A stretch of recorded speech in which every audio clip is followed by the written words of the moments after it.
But here's one thing I figured out.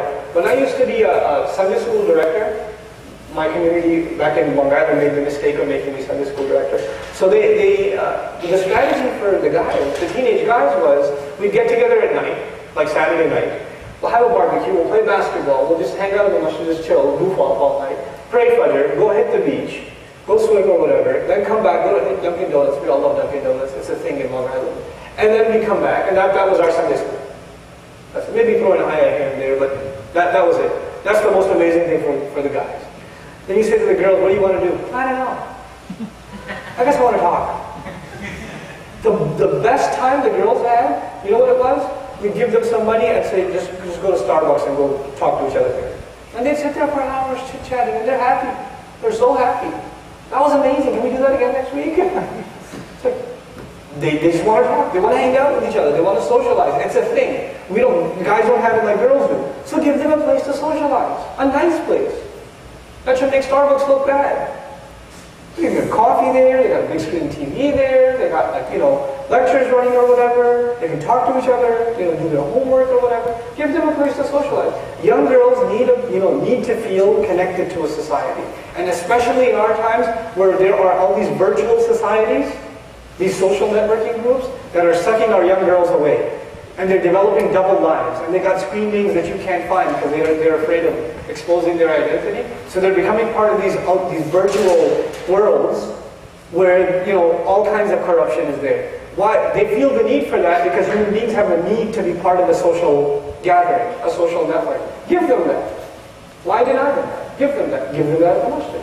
We can do these are very simple things, but if we implement them, man, I tell you, the face of the community changes.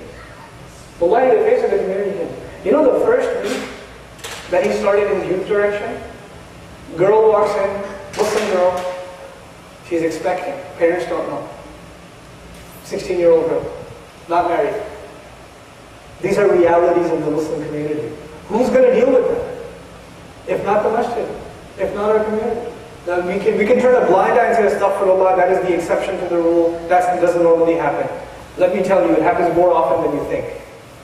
It happens more often than you think. And it's becoming even more common because we're not addressing it.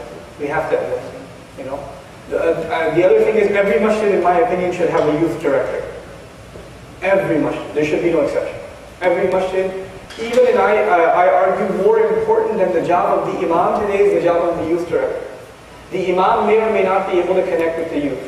May not be able to hang out with them late at night because he's got a family to take care of himself and he's got other responsibilities in the community. But a youth director's job is to just hang out with the guys. And his wife's job is to hang out with the girls. And they're just there as their big brother, big sister kind of thing. They go hang out at the restaurant together, they play basketball together, they do trips together, etc., etc. But they build this affiliation. That has to happen. That's a critical job description that is not being fulfilled for the most part, and it needs to. Which is why I say, it's one such project, there are other projects going on too, but this is one of my favorite ones. Serious leadership of the community should go take a trip to Richardson and see what Abdul Rahman is doing. Or maybe even invite him over and just get some ideas. Because I think if it's not, you don't have to reinvent the wheel. If it's being done and it's being done successfully, why not duplicate instead of recreate, inshallah. I hope that addresses your question. Yeah? Like you said, shamelessness is right now all over. So is it even practical to shield the youth? And plus we don't, at the same time we want them to be interacting with the real world, and there it is shamelessness. So how far are we going to be able to do this? My theory, I don't have the answers. I have theories. These are my own theories once again, these are not religious verdicts. My theory is until children are 11 or 12, they should be sheltered. At least 10, they should be sheltered.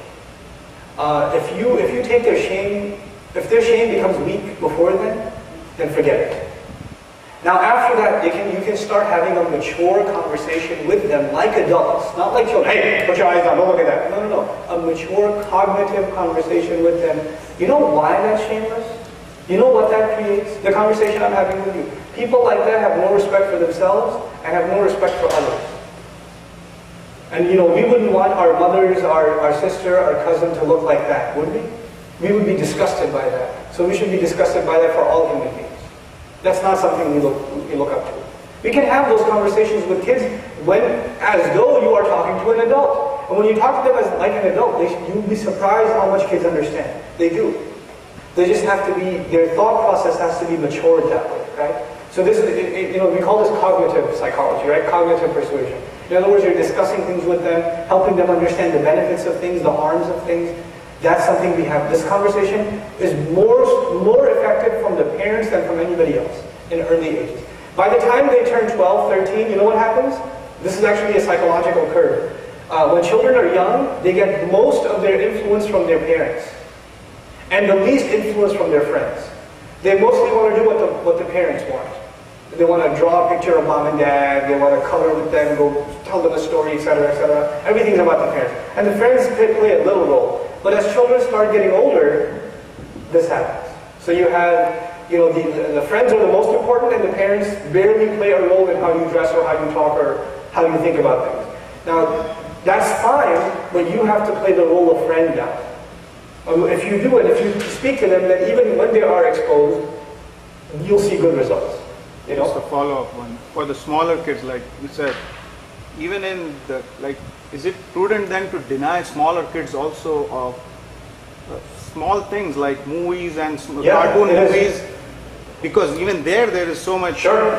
It's absolutely appropriate to deny your children any knowledge of who Miley Cyrus is, or who Hannah Montana is, or who the Proud Family is on Disney, or Disney altogether, or Fairly Odd Parents, or Jimmy Neutron. It's totally okay.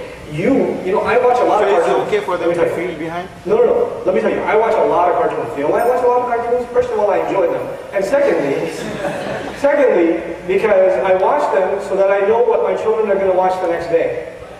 And my kids watch a lot of stuff that I used to watch when I was a kid, because back when I was a kid in the 1850s, cartoons were a lot cleaner. So my kids love Tom and Jerry. They love it. Cat and mouse trying to kill each other, what better entertainment is there? It's amazing, right? So you can have, back in the day, Inspector Gadget and all these kiddie cartoons that were actually for kids. They didn't put any sexual innuendo in there. They didn't throw in something from here and there. They don't spare anything nowadays. Everything has something filthy in it. Everything. There's no movie today that doesn't have some element of filth or vulgarity in it. And even these 3D movies that come out a lot of times, right? Like the worst thing to do for your kids nowadays, Toy Story 3.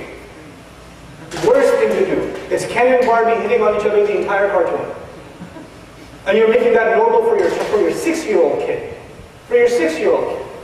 That's disturbing, They don't even spare cartoons anymore. It doesn't mean there's no such thing as good, clean entertainment. There is such a thing. Actually, there are even Christian groups that talk about clean movies and they make ratings, because they're concerned parents too. They have similar values that we do in some cases. We should take advantage of those kinds of resources.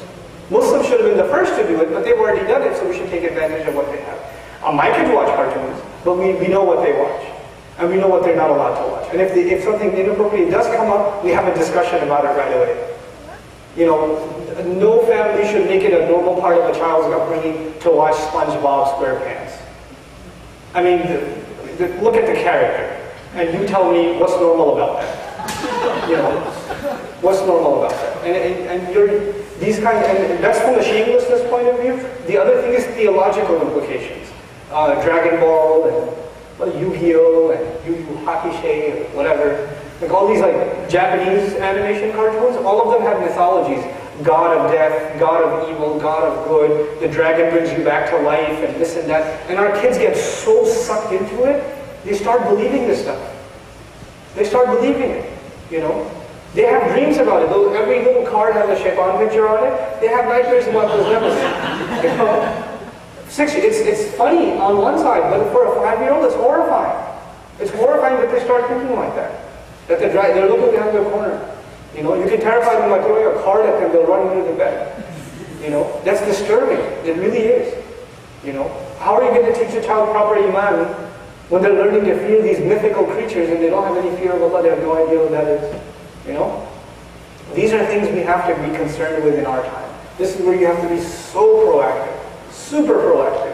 I say we should even have groups dedicated to studying just this, to producing resources for Muslim families.